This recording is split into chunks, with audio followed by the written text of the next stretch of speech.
on Friday.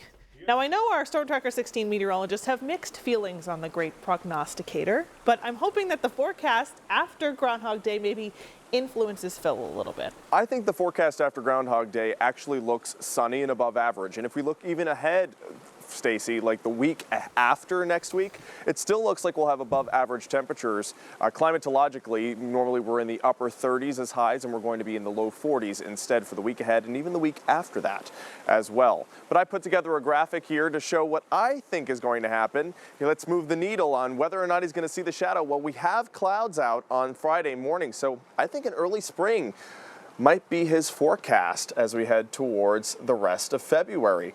We'll have to find out. We'll tune in on Friday morning and see what he has to say. But today we are at the Feel Good at 4:30, so wanted to point out that I actually was down at Pittston at the Froggy 101 station, and I wanted to thank Doc and Chewy for having me on their station on Monday morning, interviewing me about all my different commitments here at WNEP and also the eclipse that's coming up. There is a huge total solar eclipse coming up on April 8th, 2024, so we're just about 3 months out from that amazing eclipse, and it's going to be visible right here in Pennsylvania if you go up to Erie, Pennsylvania. So I talked a lot about that on the interview. You can find more about it on the website.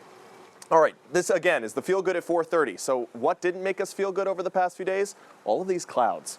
Didn't enjoy those myself. I'm sure you didn't either. Past 8 days, we've had either 90 to 100% coverage of the sky. Last time we had sunny skies was Monday, January 22nd.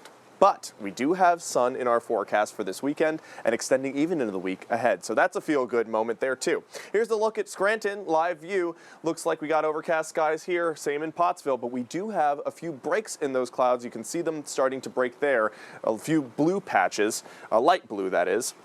As we go through the afternoon and evening hours tonight, we could see some more breaks in those clouds, maybe a few clear skies, not completely clear, but a few breaks as we go through the evening hours in the southern tier. The rest of us will be overcast all night. 39 degrees currently, that's our high temperature so far today. Winds southwest-southwest at 5 miles per hour. Currently temperatures are in the 30s and 40s, 41 for Lewisburg, 41 for Danville, 42 for Selinsgrove, 43 for Lock Haven, and 41 for State College. Winds are calm, so it actually feels like the temperatures on the actual thermometer, but we have overcast skies, not just here across the Commonwealth, but across the entire greater Northeast. We have some sprinkles down in southern New Jersey, but other than that, the whole Northeast is dry.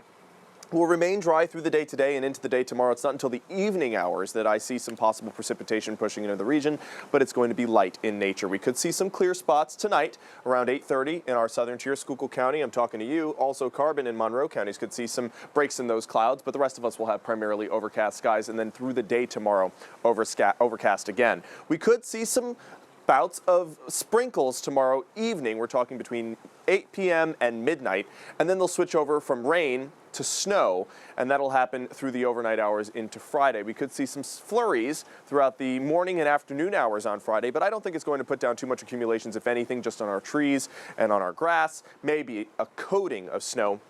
But other than that, you'll just notice some flakes flying through the air on Friday through the day. And take a look at Saturday morning. We're talking mostly sunny skies for most of the area. And then once we get through Saturday day, that's when we'll see breaks of sunshine for everybody, full sunshine for most. And this is what I'm predicting for future snowfall amounts, maybe for our northern tier and into the Poconos, a little bit more than a coating, maybe a half of an inch of snow, if anything.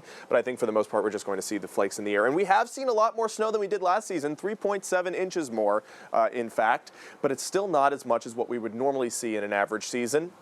Normally during an average season up to this point, we'd have 22.5 inches in our snow bucket, and we're 8.6 inches down from that. We will have some wind gusts tomorrow too, as those flurries and sprinkles enter our region tomorrow afternoon and evening. Wind gusts could be up to 20 miles per hour and sustained at 15. Just wanted to point that out. All right, here's your 7-day forecast. 44 as a high for tomorrow, mostly cloudy with some sprinkles and flurries pushing in the evening hours through the overnight on Friday and into the morning too. Breezy. 40 is a high, and then take a look at the rest of the board. Sunny from Saturday through Wednesday of next week with temperatures above average. So I think our early spring might start even earlier. I hope so. We'll see what Phil says. Yep, we'll have to find out. Thanks so much, Jeremy. Yep.